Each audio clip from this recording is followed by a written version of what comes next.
Assalamualaikum warahmatullahi wabarakatuh. Perkenalkan, nama saya Reski Nugra Taswin dengan NIM terakhir 100. Di sini saya akan sedikit menjelaskan mengenai materi keseimbangan makroekonomi Islam dengan model ISLM untuk memenuhi tugas mata kuliah makroekonomi Islam. Nah, langsung saja kita ke pembahasan materinya.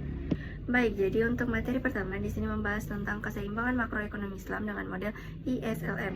Nah, jadi keseimbangan makroekonomi Islam adalah kondisi ketika sektor real dan sektor moneter itu berjalan selaras sesuai dengan prinsip syariah. Nah, jadi model ISLM dalam Islam ini digunakan untuk menganalisis keseimbangan tersebut, tetapi tidak menggunakan suku bunga.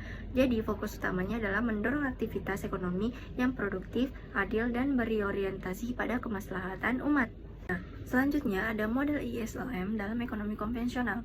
Jadi dalam ekonomi konvensional, model ISLM ini menjelaskan keseimbangan ekonomi melalui gambar kurva seperti pada gambar di samping saya ini.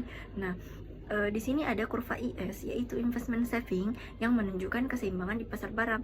Terus ada kurva LM, yaitu liquidity money, yang menunjukkan keseimbangan di pasar uang. Nah, jadi keseimbangan ini ditentukan oleh tingkat pendapatan dan suku bunga yang berfungsi mengatur investasi dan permintaan uang.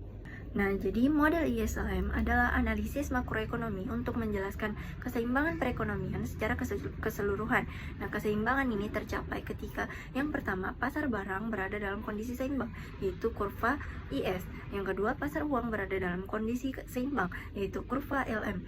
Nah, jadi titik perpotongan kedua kurva menunjukkan tingkat pendapatan nasional, yaitu Y, dan tingkat imbal hasil atau return yang seimbang dalam perekonomian. Nah, dalam ekonomi Islam, model ini diadaptasi karena Islam tidak mengenal bunga atau riba, sehingga variabel yang digunakan bukan suku bunga, melainkan tingkat keuntungan atau imbal hasil dan mekanisme sektor real.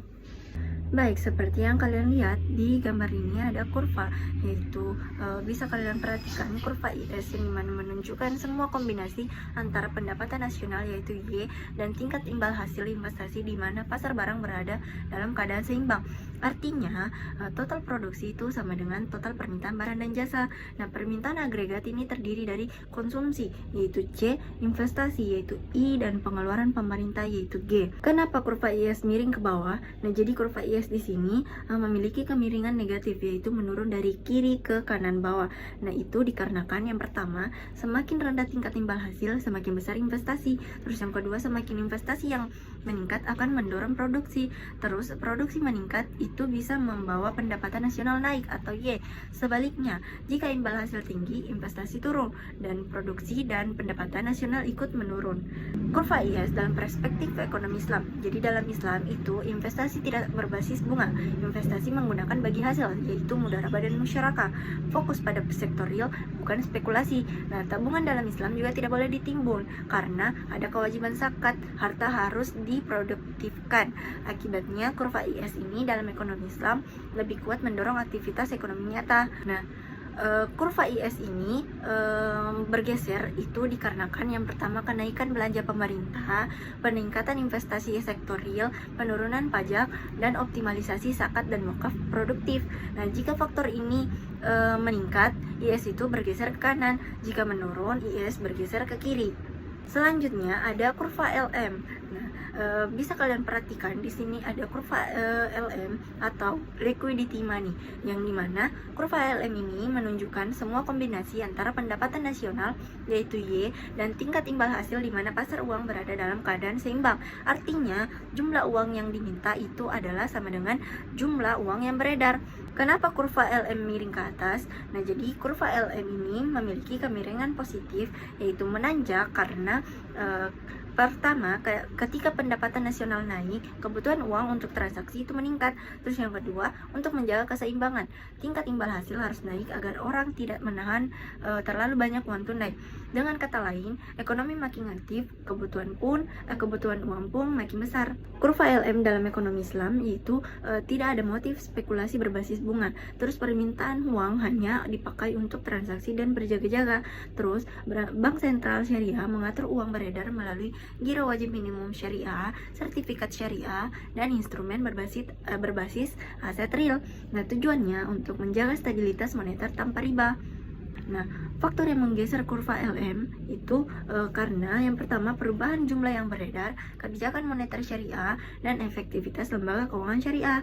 Nah, jika uang beredar bertambah, LM bergeser ke kanan. Jika uang beredar berkurang, LM bergeser ke kiri. Arti dari titik keseimbangan yaitu huruf E, bisa kalian lihat. Nah, itu titik di mana itu titik perpotongan kurva IS dan LM menunjukkan kondisi di mana pasar barang seimbang, pasar uang seimbang, dan pendapatan nasional berada pada tingkat optimal. Nah, itu baru disebut keseimbangan makroekonomi. Sedangkan keseimbangan ISLM dalam ekonomi Islam yaitu tidak didasarkan pada bunga, berbasis sektorial, didukung distribusi kekayaan seperti zakat, infak, sedekah. Keseimbangan ini bukan hanya stabil tetapi juga adil. Nah, adapun instrumen kebijakan moneter dalam ekonomi Islam, jadi ekonomi Islam ini menggunakan instrumen moneter seperti zakat, giro wajib minimum syariah, sertifikat syariah, dan mekanisme bagi hasil perbankan. Instrumen-instrumen ini bertujuan menjaga stabilitas moneter, mendorong investasi real, serta menghindari ketimpangan ekonomi akibat penumpukan kekayaan. Jadi keseimbangan ISLM dalam perspektif Islam yaitu tercapai ketika pasar barang dan pasar uang sama-sama seimbang tanpa melanggar prinsip syariah. Keseimbangan ini mendorong pertumbuhan ekonomi yang sehat karena didukung oleh aktivitas produksi nyata dan distribusi kekayaan yang lebih merata. Nah, itu dia materi mengenai keseimbangan makroekonomi Islam dengan model ISLM.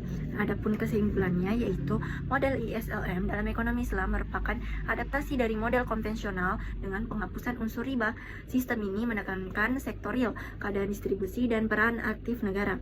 Dengan demikian, keseimbangan makroekonomi Islam diharapkan mampu menciptakan pertumbuhan yang berkelanjutan dan berkeadilan. Nah, mungkin itu saja materi yang bisa saya jelaskan. Terima kasih. Wassalamualaikum warahmatullahi wabarakatuh.